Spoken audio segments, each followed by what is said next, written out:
What's up everyone, Jun with the Sushi Man here, and in this video I'm going to teach you how to make one of the most popular Japanese dishes of all time, and that is tempura. Fresh seafood and vegetables lightly battered and deep fried to a perfect golden crisp, dipped in a refreshing umami filled tempura sauce. What is there not to love? And I have to say, it was probably one of the toughest videos I've shot so far, and my longest. That's because I literally take you step by step and teach you all the little tips and tricks that you won't see in other tutorials. Plus I had to shoot it twice because my camera overheated. Anyways, more on that later. Alright, without further ado, let's jump right in.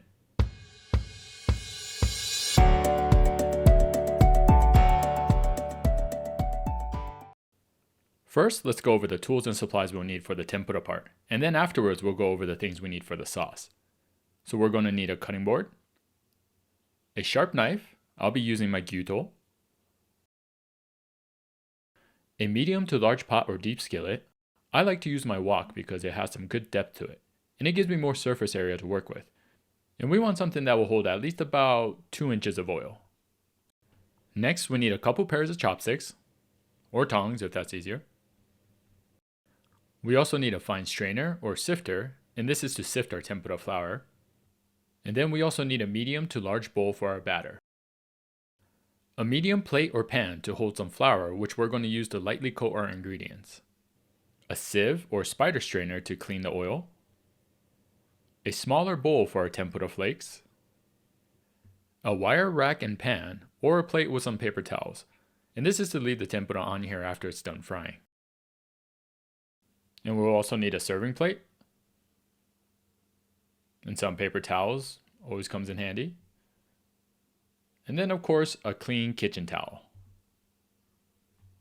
Alright, now the tools and supplies we need to make our tempura sauce. Alright, to make our tempura sauce, we're going to need a small pot or saucepan, a measuring cup, a measuring spoon, and this is a tablespoon, a grater, which is optional, and a small bowl.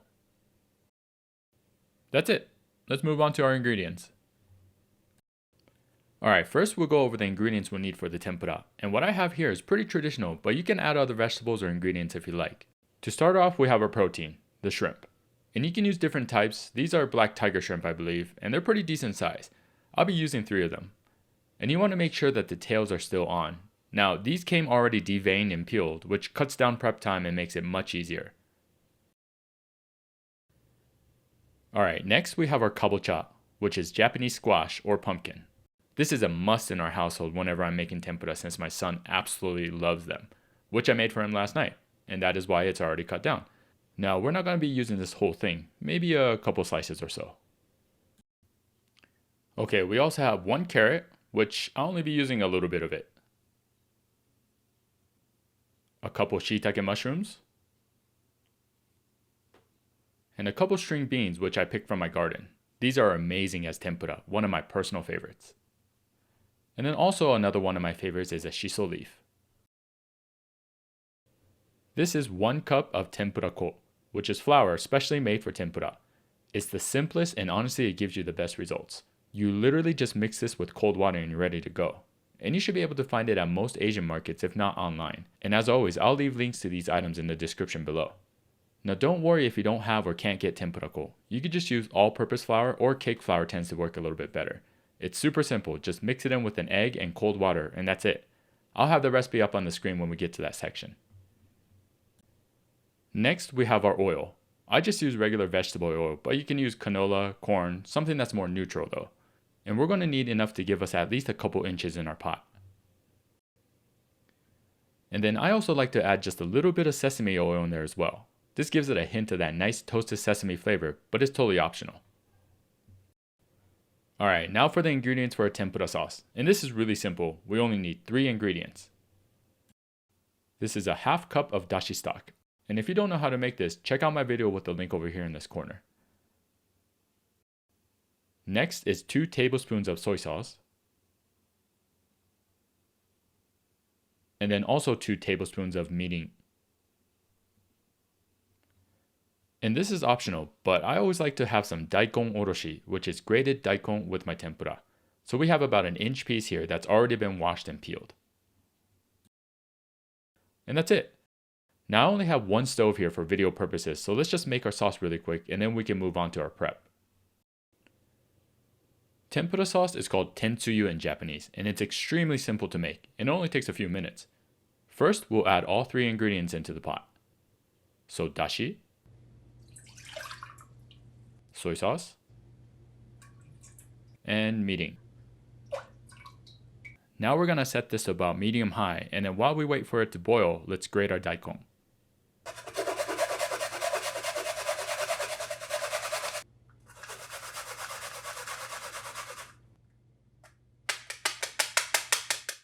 Now from here, you want to gently squeeze out the excess juice, but not too much where it makes it dry. I usually do this over the sink, but watch. I just tilt this and hold the daikon while very lightly pushing on it. And once it stops dripping, it should be fine. Now I'll just wrap this and leave it in the fridge until we're ready to serve. Alright, the sauce is starting to lightly boil now, so we're going to keep it like this for about a minute or so to let that alcohol in the mirin evaporate.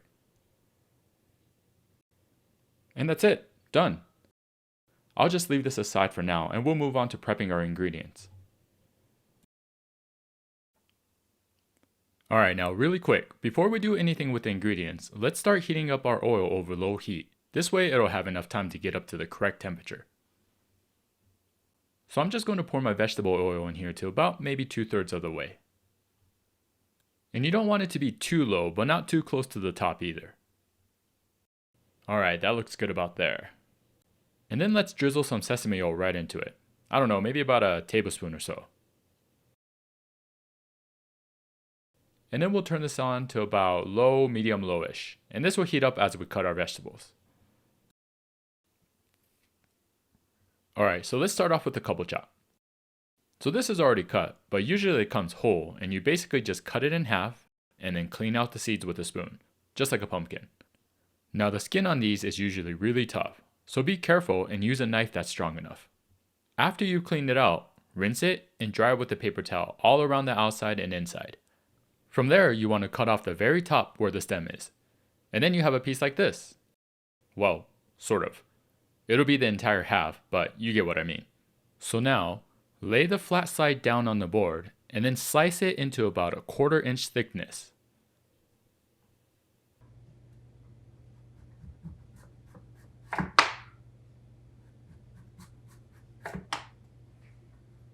Again, be very careful and take it slow.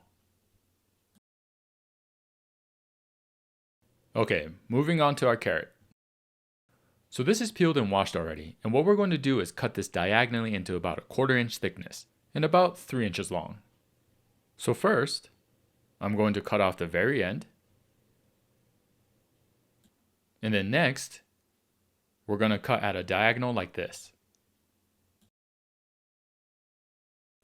And this end piece you can always cut up and fry as well. So about a 1/4 inch down, maybe a little less.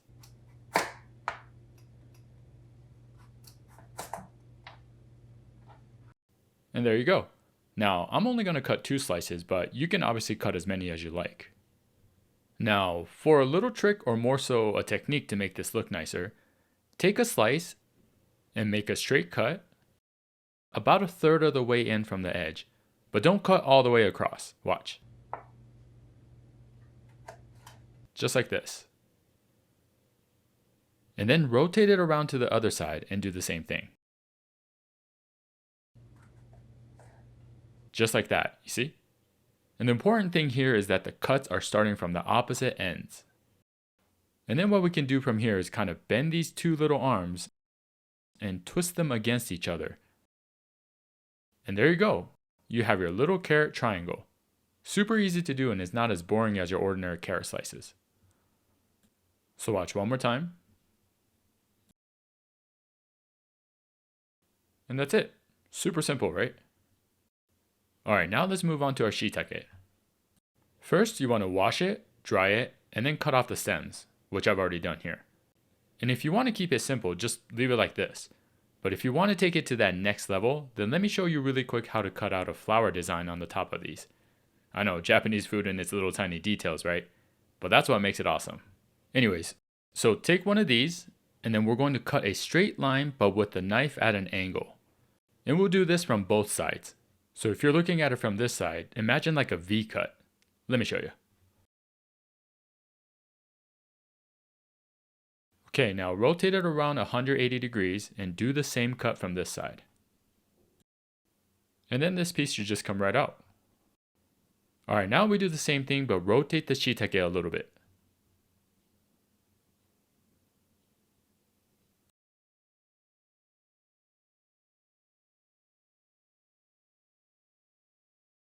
And then rotate a little bit again and one last time.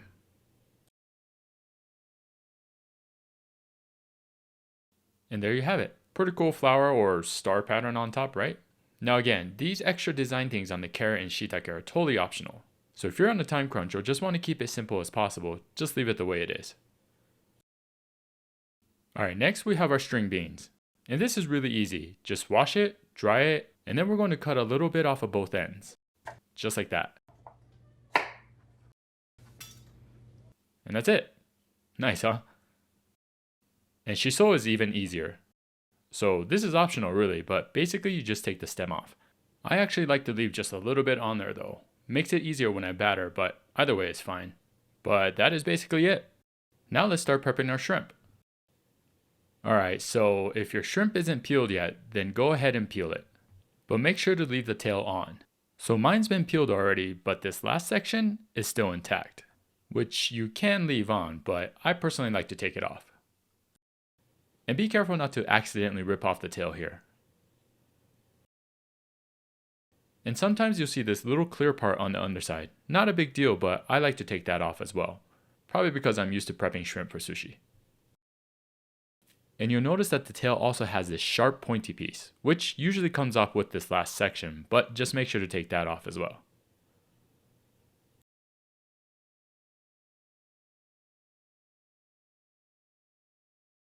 Okay, so this shrimp has been deveined already, but if yours isn't, how you do this is you just cut open the back by laying it down on the cutting board and you make a small incision all the way down.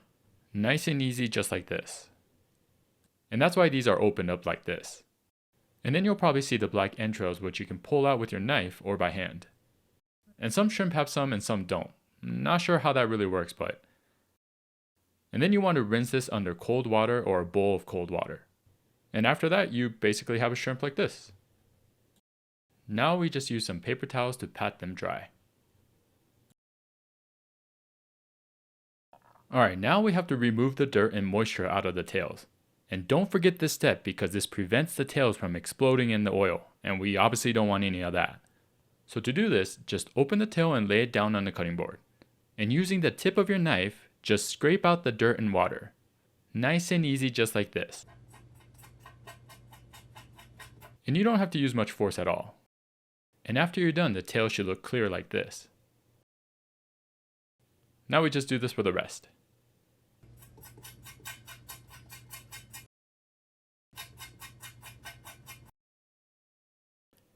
Alright, next step, we're going to make some small cuts along the belly side.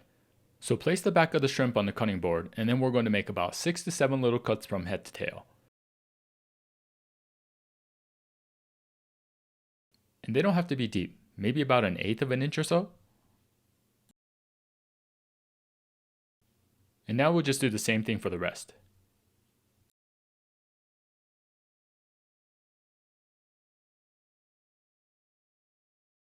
And the reason why we're making these cuts is so that we can flatten the shrimp down to make them straight, which we'll do now. So to straighten this out, we want to lay the shrimp with the belly side down on our cutting board. And then we're going to press down using our fingers, like this, and then pressing down on it from the top.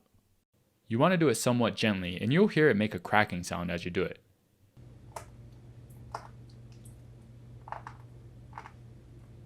Now again, just do the same thing for the rest of them.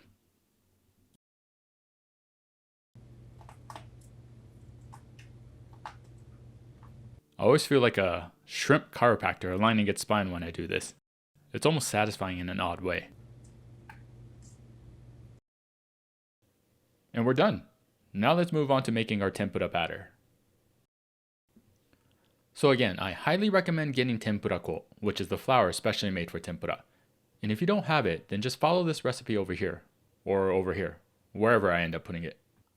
Okay, to make our batter, we first sift the tempura flour into our bowl using our strainer, or sifter.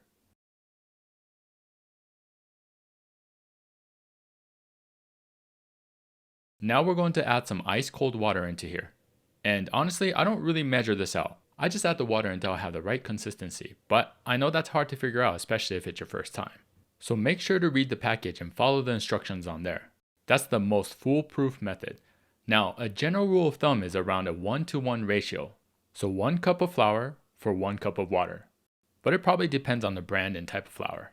Anyways, I'll add in the water here and start mixing it with my chopsticks. And again, ice cold water. The colder, the better. And I'm going to pour it through the strainer so that the ice doesn't get in.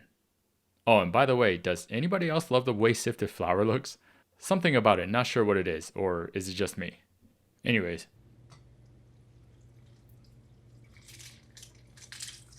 And I'm going to pour about 1 cup in here. And then I'm going to start mixing this with my chopsticks. And actually, you don't want to use a whisk here. Instead, just use the chopsticks and basically do a crappy job mixing. You actually want some of those clumps still left. So don't overmix it, just do it very lightly. Now of course you want to break down anything that's too big, but since we sifted the flour, there shouldn't be too many. Okay, now that's about the right consistency. And that was right about that 1-to-1 ratio. So 1 cup of water for the 1 cup of tempura flour. And you don't want it to be too runny, but you don't want it to be too thick either. Kind of hard to explain, but think of it like a heavy cream or like a clam chowder maybe. And the thicker the batter, the thicker the tempura will get, and vice versa. And if you're not sure, you can always test a piece and see how it turns out, and then adjust the batter by adding more water or flour. Alright, we're pretty much done with all our prep. Now we can finally start frying. Almost. Now before we dunk our veggies and shrimp into the batter, we need to very lightly coat it with flour. You can use a TEMPURAKO or just plain all-purpose flour, which is what I have here in this tray. So we'll take our veggies and make sure that they're fully dry, and then lightly coat it all around with the flour. This helps keep it dry, plus the batter will stick on much better.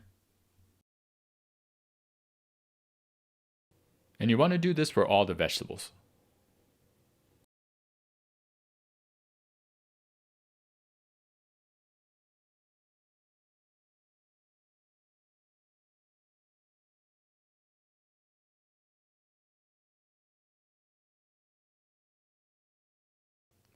Alright, all the veggies are coated, so I'll leave it off to the side here. Now, with the shrimp, I just like to coat the bottom belly side of it rather than the whole thing. And the reason for this is because I use a technique called hanaage, which translates to flour fry. It's when we add more batter onto the tempura when frying it, but it blossoms like a flower, which makes the tempura crispier and have more volume. And since we only do that to the belly side of the shrimp, there's no need to coat the back. Plus, it makes it a little bit too clumpy for my personal taste. So I'm just going to set the shrimp in here like this and kind of drag it off to the side here so it's easier to grab. Do that for the rest of these.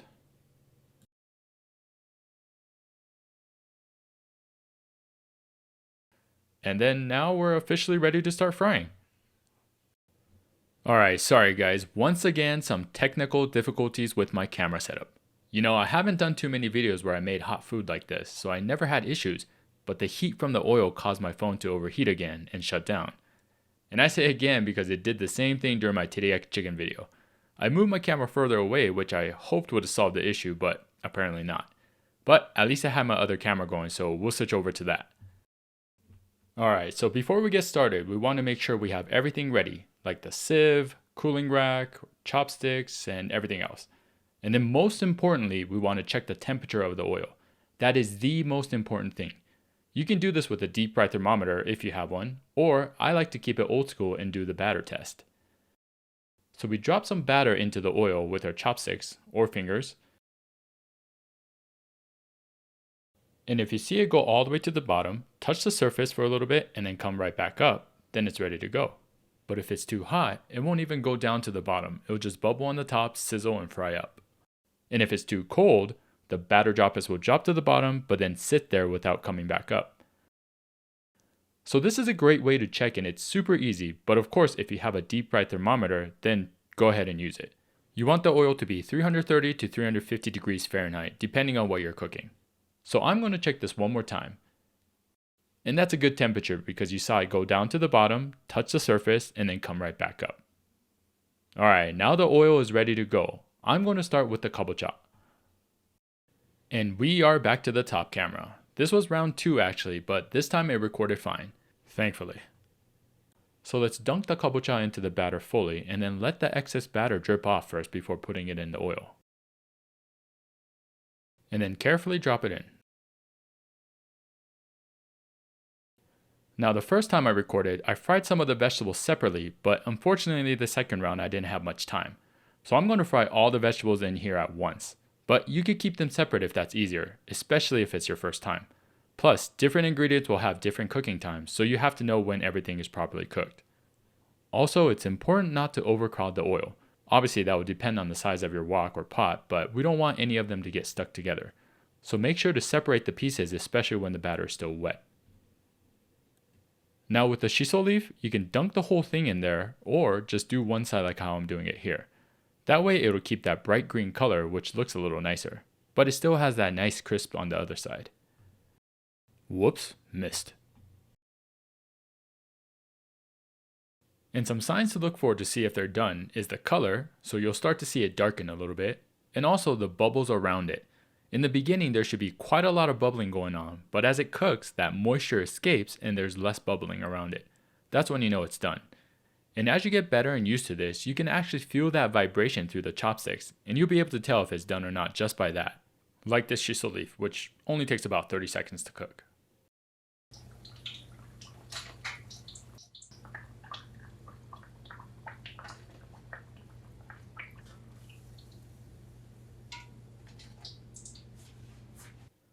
Okay, so the string beans were the only thing that I didn't have enough of this second round. But this brought up a good opportunity. You can actually reheat tempura by deep frying it again. But we don't want to leave it in there too long. It's already cooked, so we just want to heat it up and get that outer layer crisp again. Maybe about a minute at the most.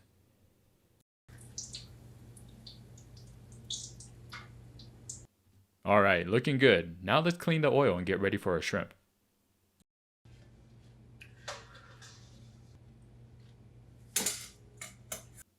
Okay, let's make sure the temperature is still good.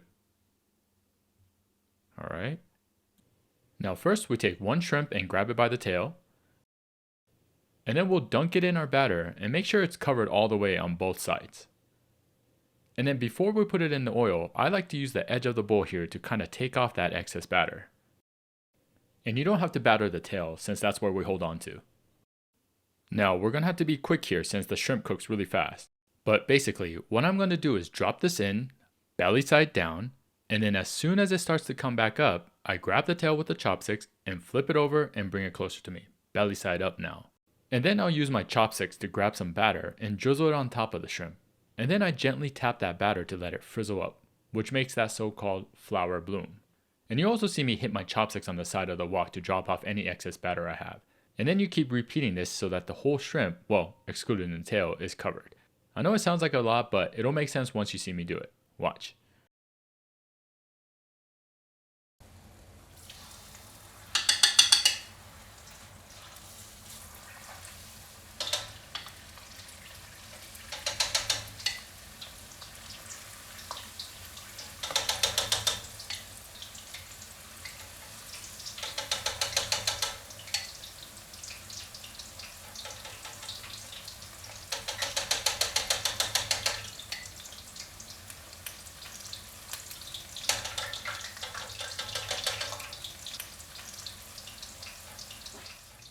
Alright, that's the first one.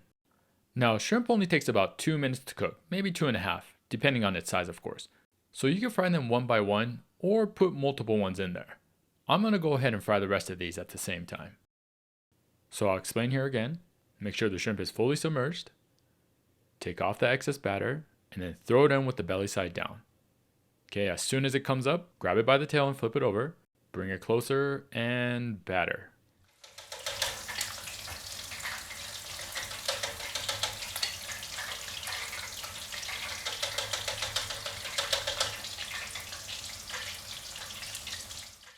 Alright, done with that one. Next one.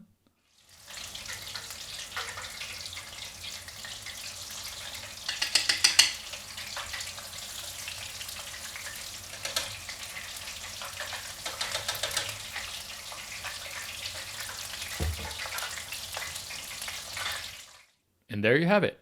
The hardest part is done. So now, just like the vegetables, you want to flip them over. Well, sort of. Sometimes they can be kind of stubborn.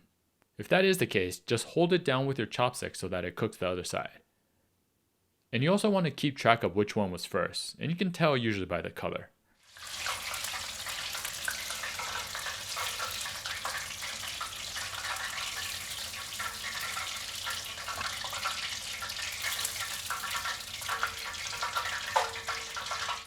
Alright, these are done. Now it's time to plate. So when plating tempura, you always want something underneath that will absorb the oil. And there's special paper made for this that comes in different cutout designs, but I'm not that fancy.